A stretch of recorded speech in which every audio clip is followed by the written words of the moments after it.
මට කතා කරන්න අමාරුයි.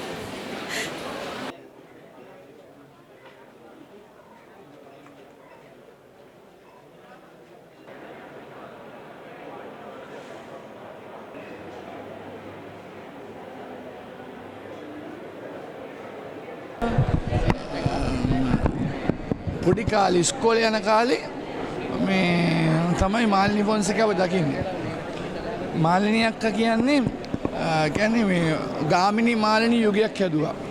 ඊට පස්සේ ආ විජේ මාලිනී යුගයක් හැදුවා. තිස්ස මාලිනී යුගයක් හැදුවා. ජීවන් මාලිනී යුගයක් හැදුවා. හරි? සනත් මාලිනී යුගයක් හැදුවා. ඒ හැමතැනම හිටියේ මෙයා. ඒ ඇත්තටම කියනවා නම් අපේ දුර්ගුණ තියෙන්න පුළුවන්. අපිට හරියට අවවාද දීලා අපි බලාගත්තු මං කියන්නේ කලාවේ අපේ අම්මා කියලා කියන්නේ අපිට මේ බල හදාගන්න මේව කරගන්න හරි කියපු අම්මා අපි කෙනෙක් වගේ කලාවේ අම්මා කියලා වචනේ දාගන්න නිලි රජිනට වඩා ලස්සනයි මේ වචනේ. හිතේන. මං පොඩි කාලේ යත් එක්ක යාගේ චිත්‍රපටි බලලා හතර දෙනාම සූර්යෝ එදත් සූර්යාසුර වාසනා තුෂාරා ඒ බලපු ඒ මානසික තලයෙන් මං ඉන්නේ එයාව මං ඒ විදිහට ලස්සන කෙල්ලෙක් වගේ මං හිතේ තියාගෙන ඉන්නවා නේද? එයා සැතපීලා ඉන්නවා දකින්න මං ඇස් දෙකෙන් දකින්න ආස නැහැ. මං තාමත් එයා දිහා බැලුවේ නැහැ. මං ආවේ එයා වෙනුවෙන් මෙතනට එන්න ඕන නිසා. අවසාන වශයෙන් කියන්නේ විශාල පරම්පරාවකට අද ඉන්න තරුණ පරපුර දන්නේ නැහැ මාලිනී ෆොන්සේ මාලිනී ෆොන්සේ නම දන්නේ නැති කාලකන්ණි නිලියෝ ටිකක් ඉන්නවා මේකේ. විජේ කුමාරතුංග දන්නේ නැති. ඒම රටක් ඇවිල්ලා තියෙනවා. මේක නිකන් මේ විනාශ වෙලා තියෙන දැන් කලාව ඇතුලේ. මම මේවා කෙලින් කතා කරන කෙනෙක්. මාලිනී ෆොන්සේ කව දන්නේ නැහැ. නමුත් ඒගොල්ලෝ කරලා තියෙන ශ්‍රේෂ්ඨ සිනමා නිර්මාණ ටික අපිට අත ගහන්නවත් ලං වෙන්නවත් බෑ. මාලිනී අක්කා ගැන කියනවා නම් සිනමාවට වෙච්ච විශාල පාඩුවක් ඇගේ වියෝය මේ ඒක මං හිතන්නේ කාටවත් ඒ අඩුව පුරවන්න පුළුවන් වෙයි කියලා මාලිනී අක්කා වගේ කෙනෙක් මේ ඒ පාඩුව ඇත්තටම වචනේ පරිසමාප්තියම නිලි රචනක් මේ රටට නිලි රචනක් එයාගෙන් ඉගෙනගත්ත බොහෝ දේවල් අපි තියෙනවා ජීවිතේ කොච්චර එයා ඉහළට ගියත් එයා හරි නිහතමානී අපි එක්ක වුණත් වැඩ කරන්නේ පොඩි දරුවෙක් වගේ විශේෂයෙන් මම මේ වෙලාවේ කියන්න ඕනි මාලිනී අක්කා മന്ത്രി වෙලා ඉන්නකොට කරපු ලොකු දෙයක් තියෙනවා ඒක තමයි පාර්ලිමේන්තුවේ එයා ලෙස්ටර් ජේම්ස් පීරිස් පදනමට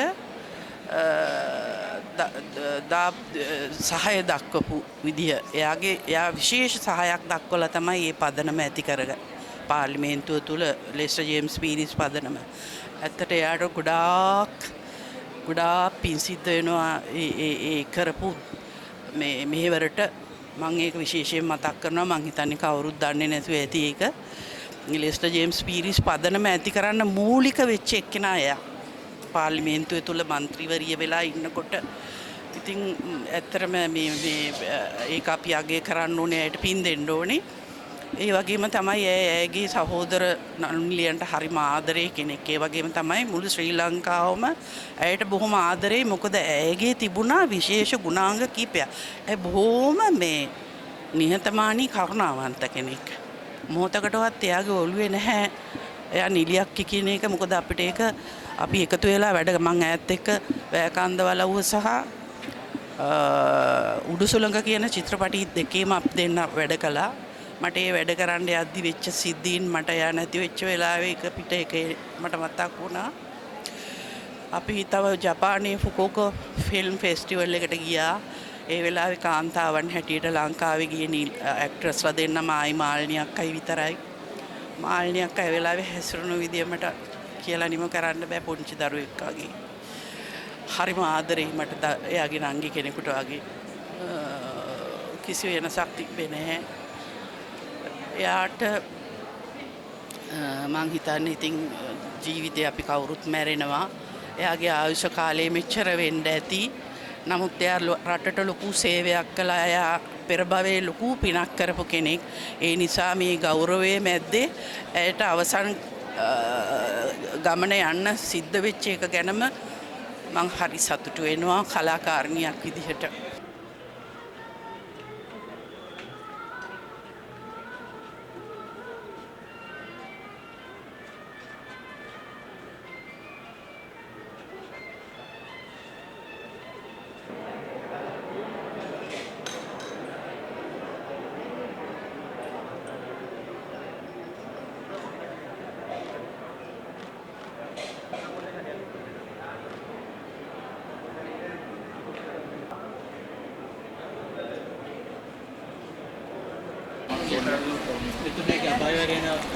ඇත්ත වශයෙන්ම අපි සියලු දෙනාම මම හිතන්නේ ශෝක වෙනවා. මාළනී කියන්නේ සියලු දෙනාගේම හදවතේ ඉන්න නිලියක්. අග්‍රගණයේ නිලියක්.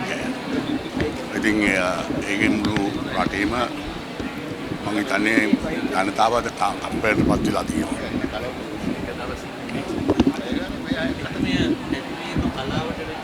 විශාල පාඩුවක් කියලා මම විශ්වාස කරනවා. ඒ ස්ථන පුරවන්න තාම කෙනෙක් අවිල්ලා නැහැ කියලායි මගේ විශ්වාසය. පාර්ලිමේන්තු මන්ත්‍රීවරු ඔව් මම හිතන්නේ අපේ කාලේ දිනේ 2010 කලා ශාස්ත්‍රීය නියෝජනය කරා.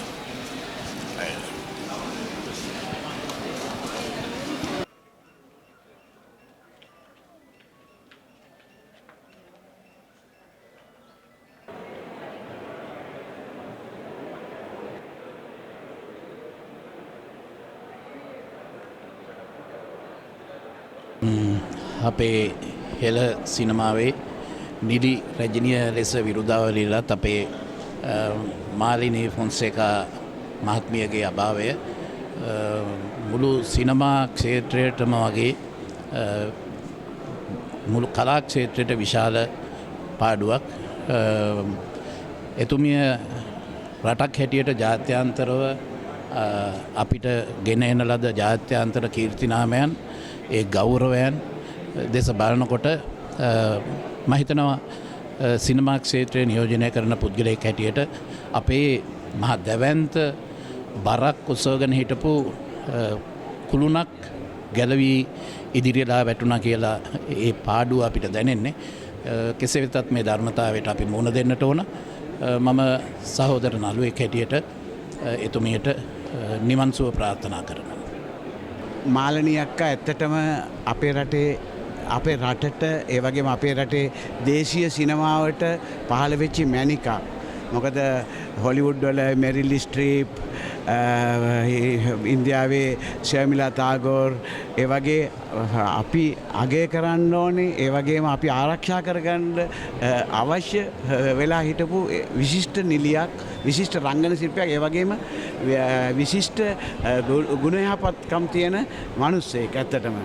මාළනී අක්කා චිත්‍රපටි 140ක රඟපාලා තියෙනවා. මං හිතන්නේ ඒ වගේ රෙකෝඩ් එකක් තියන්න සාමාන්‍ය කෙනෙකුට බෑ. මොකද මාළනී අක්කා කොමර්ෂියල් ෆිල්ම් වල වගේම කලාත්මක සිනමාවෙත් ඉතාමත්ම විශිෂ්ට රංගන කුසලතාවයක් පෙන්වපු කෙනෙක්. මම හිතන්නේ මාළනී අක්කාගේ නම සිංහල සිනමාවෙත් අපේ සිංහල සිනමා ප්‍රේක්ෂකයන් අතරත් හැමදාම සදාකාලිකව මතක තියෙනවා.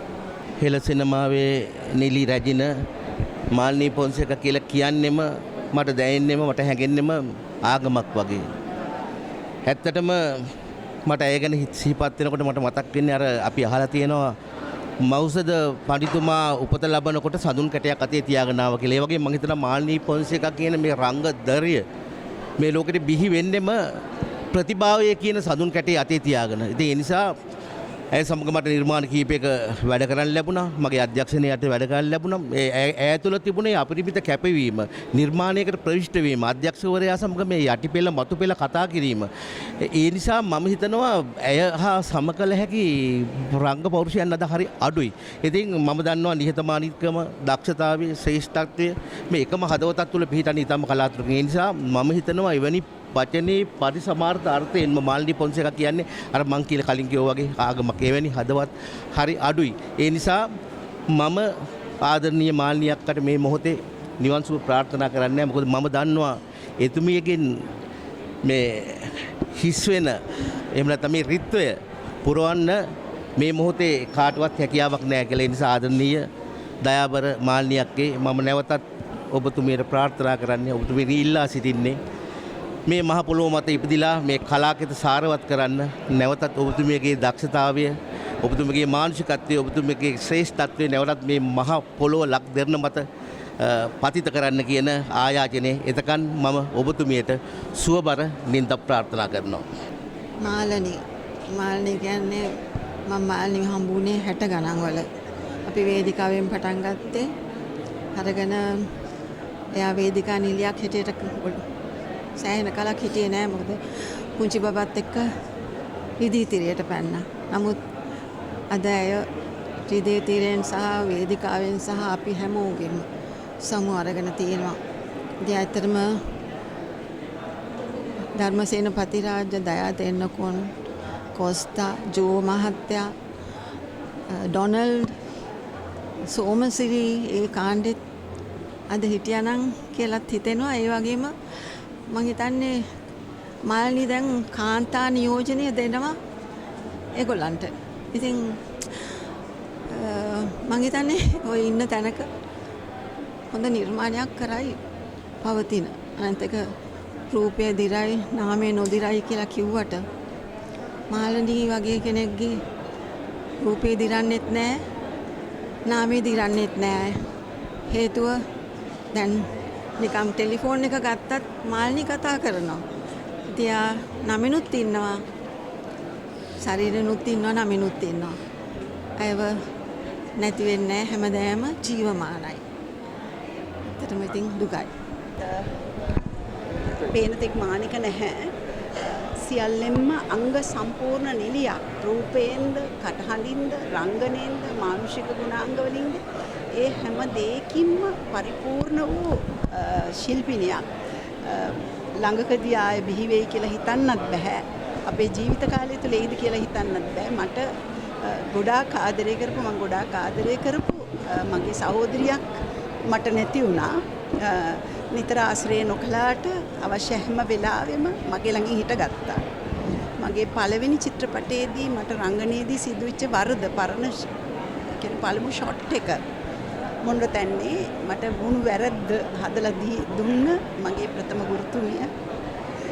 මොනවද කියන්නේ, ගොඩාක් දුක් විඳ හිතෙන් ඉල්ලීමක් කරනවා සමාජ මාධ්‍ය වලින්. විශාල කිරිකලයක් දෝපු අපේ රටේ ජාතික වස්තුවක් අපහාස කරන්න එපා. මිනිස්සු හැටියට අපි හැමෝම අතින්ම වැරදි සිද්ධ වෙනවා. සමහර අය තමන්ගේ views වැඩි කරගන්න නැති ඒවා තුඩුපළ පෙන්නනවා. කරුණාකරලා ඇයට ආදරණීය සමුගැනීමක් ලබා දෙන්න කියලා මම ප්‍රේක්ෂකයන්ගෙන් ගෞරවයෙන් ඉල්ලා